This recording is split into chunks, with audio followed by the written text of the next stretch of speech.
Dari Al-Ahzab 28 sampai 33 ini jadi jelas bahwa Ahlul Bait itu pertama adalah orang rumah Nabi. Ada satu hadis mengatakan bahwa Nabi SAW menyebutkan yang namanya Ali, Fatimah, Hasan dan Husain radhiyallahu anhum ini Ahlul Baitku. Masih relate dengan Al-Ahzab bahwa Ahlul Bait itu adalah keluarga rumah, bukan keturunan. Bukan keturunan. Ada yang harus diluruskan juga, yaitu surat Asy-Syura ayat 23 yang berbunyi qul la as'alukum alaihi ajran ilal mawaddata fil qurba, yang artinya katakan ya Muhammad, aku tidak meminta imbalan atas dakwah yang aku lakukan, melainkan cinta dan kasih sayang dalam kekerabatan. Bahwa illal mawaddata fil qurba artinya adalah kecuali cinta dan kasih sayang dalam kekeluargaan, dalam kekerabatan, bukan cinta kepada keluargaku, bukan cinta kepada keluargaku. Mari kita lihat bagaimana komentar para ahli tafsir surah ke-42 Asy-Syura di ayat ke-23. At-Tafsir Al-Kabir karya Al-Imam Al-Fakhr Razi. Illal mawaddata fil qurba, yang dimaksud al-mawaddah fil qurba, kecintaan kepada kekerabatanku, beliau simpulkan itu ada 3. Bisa umatnya, ya, seluruh umat beliau yang mengikuti seluruh tuntunan Rasulullah SAW dengan benar. Tafsiran kedua diartikan pula dengan sahabat-sahabat Rasulullah SAW.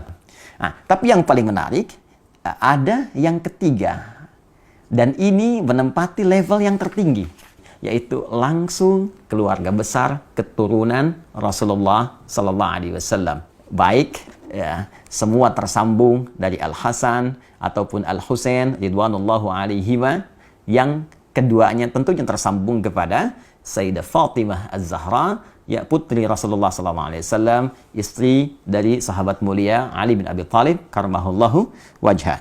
Pemilik tafsir Al-Kasyaf Az-Zamakhsyari menyampaikan satu riwayat, annahu lamma nazalat hadhil ayah, tatkala turunnya ayat ini, illal mawaddata fil qurba, kemudian kila, dikatakan kepada Rasulullah SAW, ya Rasulullah, wa ya Rasulullah, man qarabatuka haula'il ladzina wajabat alaina mawaddatuhum. Ditanyakan kepada Rasulullah ketika ayat ini turun, ya Rasulullah, siapakah yang dimaksud kerabatmu itu yang wajib bagi kami ini menyayangi mereka, mencintai mereka? Maka apa jawab Nabi? Faqala Ali wa Fatimah wabnahuma, fathabata anna haula'il arba'ah aqarib an-nabi sallallahu alaihi wasallam, adalah Ali, Fatimah, dan putra dari keduanya, dan tentunya ini mencakup keturunan-keturunan dari mereka. Maka Al-Imam Fakhr Razi, ya, mengomentari kalimat riwayat tadi, mengatakan maka dengan tetapnya keterangan ini, mereka keturunan Nabi langsung dari Ali, Fatimah, Al-Hasan, Al-Husain, ini harus menempati porsi tertinggi dari nilai kasih, cinta, perhatian, tak boleh disakiti, dari 3 golongan yang tadi disebutkan. Bahkan Imam Fakhr Razi langsung mengomentari, bahkan ini kita bisa dapati beberapa petunjuk, kata beliau. Di antara petunjuknya, la syakka anna Nabiya sallallahu alaihi wasallam kana yuhibbu Fatimah alaihi salam, qala sallallahu alaihi wasallam, Fatimatu bid'atu minni, ya, Fatimatu bid'atun minni yu'dhini ma yu'dhiha. Fatimah itu belahan diriku, belahan jiwaku. Maka siapa yang menyakitinya, dia telah menyakitiku. Siapa yang menyakitinya, dia telah menyakitiku. Dan bukankah keturunan dari Fatimah Az-Zahra belahan dari jiwa beliau juga? Bukankah Al-Hasan putra beliau, Al-Husain putra beliau? Tentu itu belahan jiwanya. Dan keturunan dari Al-Hasan, keturunan dari Al-Husain, para sayyid, syarif, yang mendapatkan cinta, yang dicintai, itu keturunan langsung yang terurut nasabnya kepada Sayyidah Fatimah Az-Zahra. Dan ketika menjadi belahan jiwa Sayyidah Fatimah, maka menjadi belahan jiwa Rasulullah SAW. Karena itulah saking tingginya derajat mencintai keluarga besar ini pada level yang pertama sampai dijadikan doa dalam tasyahud. Allahumma salli ala Muhammad wa ala ali Muhammad. Ada juga penguat di tafsir Ibnu Katsir. Ini dalil dari Ibnu Katsir yang menguatkan bukan hanya Fatimah ya radhiyallahu taala anha, Ali bin Abi Thalib, dan putra keduanya itu Al-Hasan dan Al-Husain. Tidak dicukupkan mawaddah al-qurba fil qurba pada keempatnya. Nah, di antara buktinya apa yang disampaikan oleh Imam Ibnu Katsir dalam tafsirnya, Tafsir Al-Qur'anil Azim. Ia berkata, "Lamma ji'a bi Ali ibn al-Husain asyara." Tatkala Ali bin Husain ditawan, maka kemudian dia dibawa ke gerbang kota Dimashq. Berdirilah seorang laki-laki dari masyarakat Syam. Faqala, dia berkata, "Alhamdulillahilladzi qatalakum wasta'salakum wa qata'a qarnil fitnah." Segala puji bagi Allah Subhanahu wa taala yang telah menghancurkan kalian dan memutus fitnah di zamanku ini. Nah, jadi dia merasa bahwa dengan ditawannya keluarga besar Nabi, termasuk di dalamnya Ali ibn Husain radhiyallahu taala anhu, dia menyimpulkan, nah ini sumber fitnah nih. Dia menyakiti, ya menuduh bahwa ini bagian dari keluarga Nabi, keturunan Nabi ini fitnah pada saat itu yang menyebabkan banyak persoalan-persoalan, banyak kericuhan-kericuhan, banyak kesemrawutan-kesemrawutan, banyak pertikaian-pertikaian.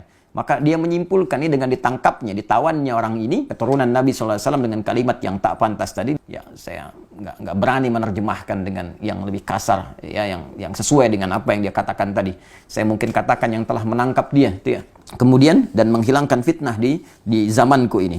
Faqala lahu Ali bin Husain. Maka Ali bin Husain berkata, "Kamu ini baca Quran enggak?" Laki-laki itu berkata, menjawab, "Na'am, ya." "Aqra'ta al-Hamim?" Apa engkau pernah membaca tentang surat di dalamnya ada keluarga besar Hamim? Qala qara'tul Quran. Dia menjawab, "Aku membaca Al-Quran, walam aqra' al-Hamim." Tapi aku enggak pernah baca al-Hamim. Ada keluarga di situ yang diutamakan. Siapa keluarga itu? Maka dijawab oleh Ali bin Husain, "Qala ma qara'ta." Apakah engkau enggak baca? Di ayat 23 tadi, "Qul la as'alukum alaihi ajran illa al-mawaddata fil qurba." Katakan Muhammad SAW, aku tidak meminta kepada kalian satu upah pun, satu materi pun, kecuali rasa cinta, rasa hormat kepada keluarga keturunan Rasulullah SAW. Qala, maka orang itu berkata, apakah kalian itu termasuk golongan mereka, keluarga Nabi SAW? Qala, na'am. Maka Ali bin Husain berkata, ya, kami termasuk golongan itu. Maka setelah mengetahui itu, dia terdiam dan tidak banyak berkomentar lagi dan mengoreksi dirinya sehingga dia menyadari kesalahan-kesalahan yang dimaksudkan. Maka dijawablah kemudian oleh Amr bin Shu'aib, yang dimaksud di ayat ini spesifik, maksudnya adalah kerabat Nabi sallallahu alaihi wasallam. Jadi bila kita punya keluarga saja kita jaga, kita sayangi, maka demikian Rasulullah menjaga, menyayangi keluarga besarnya, termasuk keturunan-keturunannya. Karena itulah di dalam bahasa Arab, orang yang dicintai disebut dengan mahbubun.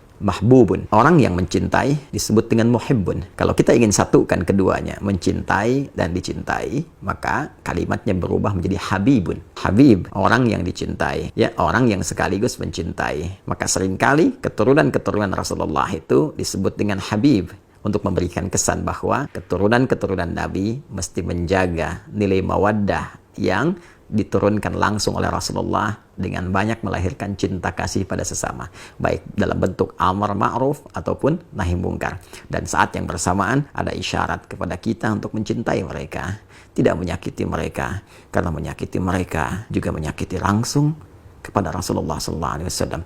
Dengan ini saya bermohon kepada Allah, semoga Allah senantiasa memuliakan kita semua, memuliakan sahabat-sahabat Nabi, dan terkhusus memuliakan, mencintai dan menjaga seluruh keluarga besar Rasulullah SAW sampai dengan keturunannya di masa kini ataupun di masa yang akan datang.